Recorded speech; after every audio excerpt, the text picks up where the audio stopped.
వేరు వేరు పదాలుగా అనిపిస్తుంది. ఏమిటి కదా?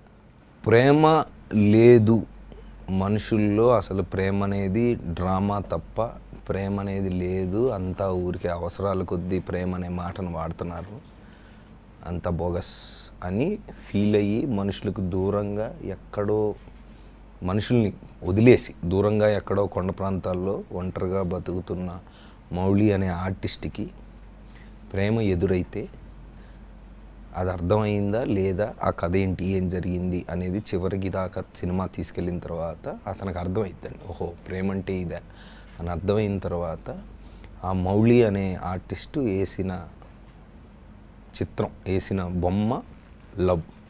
ఎప్పుడూ సంతకం పెట్టని, ఏ ఆర్ట్ వేసినా సంతకం పెట్టని మౌళి అనే ఆర్టిస్టు ప్రేమ అనేది అర్థమైన తర్వాత ఒక ఆర్ట్ వేసి దానికి పెట్టే సంతకం మౌళి. ఏదైనా మనకి దాచి ఉంటేనే కొంచెం అది ఒక మెమొరబుల్ ఉంటుంది, కొంచెం ఇంట్రెస్టింగ్ ఉంటుంది. మీ సినిమాలో మెయిన్ పర్టికులర్ హీరోయిన్ నూడ్గా చేసి కూడా, ఎక్కడ లొకేషన్ అది? మేఘాలయలో అక్కడ నూడ్గా పెట్టి కూడా హీరోయిన్ తోటి కొన్ని షార్ట్స్తో తీశారన్నారు. వాటి గురించి అంటే ఎబ్బెట్టుగా ఉండదండి, ప్లస్ ఊరికే ఏదో మనం ఒక అటెన్షన్ కోసం లేదంటే ఒక సెక్షువల్ అపీల్ కోసం వాడింది కాదు. అంటే ఇప్పుడు మనం ఎంత చెప్పినా మీరు అన్నట్టుగా ట్రైలర్లో ఇదేంటి ఇలా ఉంది అని డౌట్ వచ్చినా, మీరు సినిమా చూసినప్పుడు వాడి ప్రపంచంలో వాడొక్కడే బ్రతుకుతున్నప్పుడు ఒక అమ్మాయి వచ్చి ఆడి ప్రేమ అంటే ఒక ప్రేమ అనే అమ్మాయి వచ్చిన తర్వాత, ప్రేమ రూపంలో అమ్మాయి వచ్చిన తర్వాత, ఒక ఎక్కడో కొండా కోణంలో మనిషి అనేవాడు లేని ప్రదేశంలో ఒక వయసులో ఉన్న అందమైన అబ్బాయి అందమైన అమ్మాయి ఎలా బిహేవ్ చేస్తారో అలాగే బిహేవ్ చేస్తారు సినిమాలో. అందులో నుంచి వచ్చిందే తప్ప ఏదో మనం సినిమాలో కావాలని ఏదో ఒక సెక్షువల్ అపీల్ కోసం వాడింది అయితే కాదు. మీ సినిమా చూసినప్పుడు మీ ట్రైలర్లో కూడా చాలామంది మేము వెళ్ళి ట్రైలర్లు చూపించినప్పుడు మామూలుగా మీరు అన్నట్టుగా అయితే ఆ షాట్ వచ్చినప్పుడు అసలు గందరగోళం అయిపోవాలి, ఈ పాటికి అసలు మొత్తం గందరగోళం అయిపోవాలి. కానీ ఎవ్వరూ దాని గురించి మాట్లాడట్లేదు.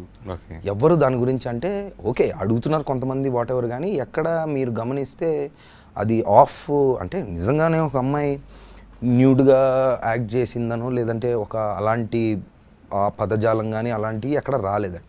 సో మీరు ట్రైలర్ చూసినప్పుడు అదొక ఫ్లోలో వెళ్ళిపోయింది, వాడు ప్రేమ గురించి ఏదో మాట్లాడుతున్నాడు, వాళ్ళిద్దరే ఉన్నాడు ఏదో అని, సరే వీడు ఏదో చెప్తున్నాడు కథ గురించి అనేది మధ్యలో ఒక ఆస్పెక్ట్ లాగా వచ్చింది తప్ప ఎక్కడ ఆఫ్ బీట్గా రాలేదు.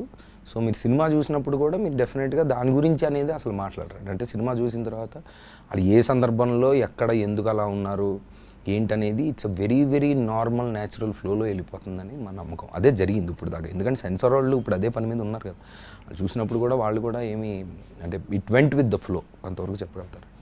అంటే ఇప్పుడు ఎక్కువ ఇదివరకు నాకు తెలిసి ఒక 20 సంవత్సరాల క్రితం సెన్సార్ క్లీన్ యూజ్ సర్టిఫికేట్ ఒక గొప్ప సినిమా ప్రౌడ్గా ఫీల్ అయ్యేవారు, ప్లస్ ఫ్యామిలీ అంతా వెళ్ళి ఆ సినిమాని రియల్గా చూసేవారు.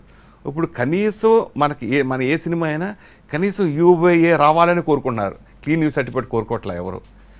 లేకపోతే మీ సినిమా కూడా మీ సినిమాకి వచ్చినట్టు ఏ సర్టిఫికేట్ ఇట్లా అదే ఎక్కువ ఇష్టపడుతుంది. ఎందుకు ఆ చేంజ్, ఎందుకు అలా చేంజ్ జనాలు ఎందుకు ఇష్టపడుతున్నారని నేనేం అనుకోవట్లేదండి. కాకపోతే ఇప్పుడు వరల్డ్ సినిమాకి ఎక్స్పోజర్ పెరిగింది, ఇప్పుడు నెట్ఫ్లిక్స్లు, ఓటీటీలు, అమెజాన్లు, ఆహాలు వచ్చిన తర్వాత కంటెంట్ చూసే విధానం మారింది డెఫినెట్గా. ప్లస్ మన రేటింగ్కి వచ్చే వరకు ఏంటంటే మనకి వైలెన్స్ అయినా అడల్ట్ కంటెంట్ అయినా U/A/A వస్తుంది. సో ఇప్పుడు వేరే అది కావాలి కోరుకుంటున్నా చాలా డైరెక్ట్ అది తెలియదు నాకు, అంటే అంత కావాలని చేస్తుంది అయితే కాదనుకుంటా. బట్ ఇప్పుడు వైలెన్స్ పెరిగింది అనుకోండి, లేదంటే ఆ రేటింగ్ అలా ఉందనో ఏమో మొత్తానికి. బట్ నార్మల్ అయ్యింది అది ప్రస్తుతానికి, అంతవరకు చెప్తాను. నార్మల్ అయింది. ఈ సినిమాలో అంటే 2 షేడ్స్ ఉన్న క్యారెక్టరా లేకపోతే డ్యూయల్ రోల్గా దాచిపెట్టారా? డ్యూయల్ రోల్ ఏం లేదండి. వాడి ట్రాన్స్ఫర్మేషన్ అంటే ఫస్ట్ ఒక వైల్డ్ యానిమల్గా ఉన్నాడు, ఒక ప్రేమ అనేది లేదని నమ్ముతున్నాడు, ఒక భయంకరంగా ఉన్నాడు, ఒక స్ట్రాంగ్ బిలీఫ్ తోటి ఉన్నాడు, వాడి ప్రపంచంలో వాడు ఉన్నాడు. దాని తర్వాత ప్రేమ అనేది వాడి దాకా వచ్చిన తర్వాత వాడికి ఎలా అర్థమైంది, అది అర్థం అవ్వకముందు ఎలాంటి భయంకరమైన ట్రాన్స్ఫర్మేషన్లు వాళ్ళు జరిగినాయి అనేది కదా. సో లుక్ వైజ్గా సంబంధిస్తే 2-3 లుక్లు ఉన్నాయి, 3 లుక్స్ ఉన్నాయి. బట్ మోర్ అబౌట్ అంటే more than look or getup or anything, it is వాడి ట్రాన్స్ఫర్మేషన్ అండి. అంటే మీరు చూసినప్పుడు సినిమా స్టార్ట్ అయిన తర్వాత వాడిని అసహించుకుంటాం మనం, అంటే కొంచెం కోపం వస్తుంది వాడితో, ఎందుకు ఇలా ఉన్నాడు వీడి ఏంటంటే. తర్వాత వాడు ఎందుకు అలా ఉన్నాడు, ఏం జరిగింది వీడికి, ఆర్ దేనివల్ల అలా ఉన్నాడు, వాడి బిలీఫ్ ఎక్కడి నుంచి వచ్చింది అనేది అర్థమైన తర్వాత లాస్ట్కి వాడికి అర్థమైంది లేదా వాడి ట్రాన్స్ఫర్మేషన్ చూసిన తర్వాత ఇంకా వాడిని మర్చిపోలేం. ఎందుకంటే అది అందరికీ జరిగి ఉంటుందండి ఎక్కడో పాయింట్లో.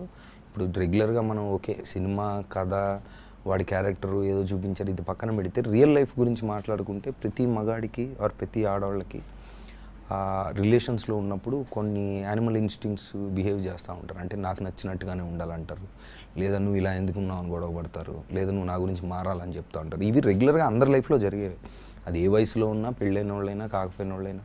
ఎందుకు ఇప్పుడు పేరెంట్స్ పిల్లలకి మధ్యలో అయినా ఎందుకు గొడవలు జరుగుతాయండి? నువ్వు ఎందుకు ఇలా ఉన్నావు, నువ్వు మారాలి, నా గురించి నాకు నచ్చట్లేదు, ఇలాగ ఉంటే నాకు నచ్చినట్టుగా నువ్వు ఉండట్లేదు అన్న పాయింట్ వచ్చిన దగ్గర నుంచి డిస్ప్యూట్ స్టార్ట్ అయ్యింది ఎనీ రిలేషన్. సో ఆ వాటికి ఎక్కువ కనెక్ట్ అవుతారండి. ఫ్రాంక్లీ స్పీకింగ్, మీరు ఎవరినైనా మోసం చేశారా? ఏ అమ్మాయినా మిమ్మల్ని మోసం చేస్తుందా రియల్ లైఫ్లో? మోసం అనేది చాలా పెద్ద లవ్లో అదే అంటే మోసం అనేది రకరకాలుగా ఉంటుందండి. అంటే ఒక చిన్న అబద్ధం చెప్పినా మోసం అనుకుంటే డెఫినెట్గా నేను చేశాను, నాకు చేశారు. అంటే ఒక అబద్ధం దేని గురించి అయినా చెప్పడం, లేదంటే పూర్తిగా నిజం చెప్పకపోవడం, ఇలాంటివి చాలా జరుగుతాయి మనకు అన్ని రిలేషన్స్లో. అలా అయితే జరిగినాయి. కానీ మోసం అనేది అంత భయంకరమైన మోసాలు ఏం జరగలేదు, నేను ఎప్పుడు చేయలేదు. బట్ డెఫినెట్గా పెరుగుతున్నప్పుడు చిన్న రిలేషన్స్లో అబద్ధాలు చెప్పడం, లేదంటే మనకి ప్రేమ అనే ఫీలింగు లేదు అని తెలిసినా ఉందని చెప్పడము, లేదంటే దాంట్లోంచి బయటికి రావడానికి మనకి పూర్తిగా నిజం చెప్పకపోవడం లాంటివి అయితే డెఫినెట్గా జరిగింది. మీరు వచ్చి సినిమా ఇండస్ట్రీ వచ్చి 20 years అయిపోయింది.